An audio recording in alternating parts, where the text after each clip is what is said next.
Nas escalas de temperatura que a gente já olhou com detalhe, a escala Celsius e a escala Fahrenheit, foi preciso escolher a posição do zero dessa escala, mas também a gente teve que definir quanto era grande o nosso grau.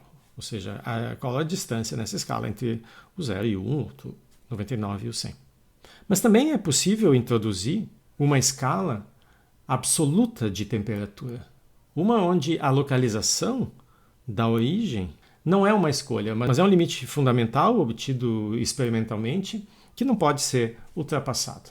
Para isso a gente vai usar esse aparelho aqui, que é um termômetro chamado de termômetro de gás a volume constante. Bom, primeiro porque a substância que vai expandir em função da temperatura é o gás que está aqui contido nesse bulbo. Depois, como por construção a gente pode subindo e descendo essa mangueira, porque o tubo aqui é flexível. Então, sempre que o gás alterar o seu volume aqui no bulbo, a gente consegue ajustar isso e trazer de volta o nível para a linha pontilhada N aqui, ajustando a posição do lado direito aqui da mangueira, tá? Subindo ou descendo, mudando então o valor de H. Então a única variável que a gente tem aqui nesse problema é a medida de H. Vamos então colocar uma certa quantidade de massa M de gás aqui nesse bulbo e vamos medir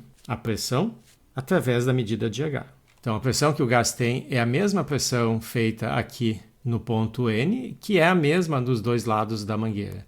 E aqui do lado direito, essa pressão é a pressão atmosférica, porque aqui essa mangueira é aberta, mais a pressão feita pelo peso da coluna de mercúrio, que vai ser a densidade do mercúrio vezes a gravidade vezes H. Então, medindo o valor de H, a gente sabe qual é a pressão do gás e consegue então relacionar isso com a temperatura do líquido em volta do gás. Nós vamos colocar então esse sistema dentro de um líquido com água e gelo, portanto no ponto de gelo da água, e vamos medir a pressão. Essa pressão a gente vai chamar de P de G. Depois a gente repete colocando um sistema onde eu tenho água e vapor, ou seja, no ponto onde a água entra em ebulição e vapor e água líquida coexistem. Nesse ponto a gente mede a pressão e vamos chamar a pressão no ponto de vapor. Com essas duas quantidades, a gente calcula a razão entre elas, PV sobre PG. Em termodinâmica, a gente usa essa notação aqui para dizer que um experimento é feito mantendo constante o volume. Essa é a nossa medida experimental. O que a gente observa é o seguinte: partindo de uma certa quantidade de massa M do gás A, a gente faz as medidas ali de PV e PG, divide um pelo outro, essa medida é feita a volume constante, e coloca aqui o ponto no gráfico. Depois a gente retira um pouco da massa, deixa o gás um pouco mais diluído, então a gente está andando aqui para a esquerda no nosso gráfico. Repete o experimento e acha outro número. Repete com menos massa, com um M menor, e acha outro número.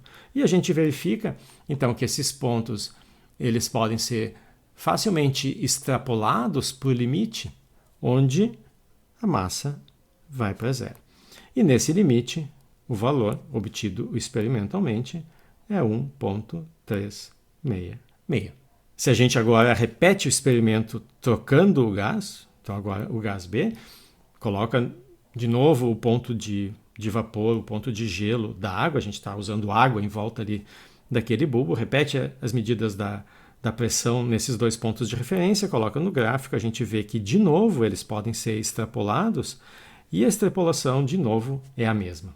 Ou seja, o resultado dessa quantidade aqui no limite M tendendo a zero, que é o limite que a gente chama o limite do gás ideal, esse resultado é independente do gás que foi usado. Ou seja, o nosso resultado ele é o que se chama de universal, independente do material específico que foi usado. Se a gente supõe agora uma relação linear entre a temperatura e a pressão, para colocar uma constante de proporcionalidade aqui, vamos dizer que a temperatura é uma constante vezes a pressão, Quando a gente calcula a razão entre PV e PG, usando essa equação, é a mesma coisa que a razão entre TV e TG.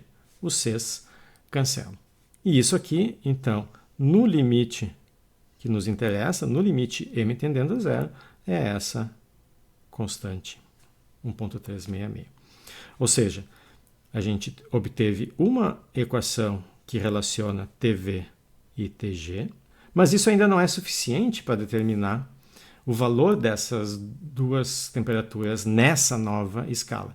A gente precisa de uma segunda equação, e essa segunda equação, sim, ela tem um certo grau de arbitrariedade, que é onde a gente escolhe o tamanho do grau.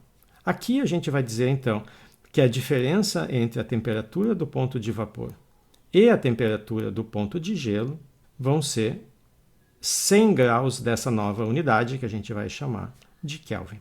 Então isso aqui nos dá um sistema de duas equações, duas incógnitas, que quando a gente resolve, a gente obtém que a temperatura no ponto de vapor é 373,15 graus nessa nossa escala, Kelvin, e, portanto, a temperatura no ponto de gelo da água vai ser 100 graus a menos, 273,15 Kelvin.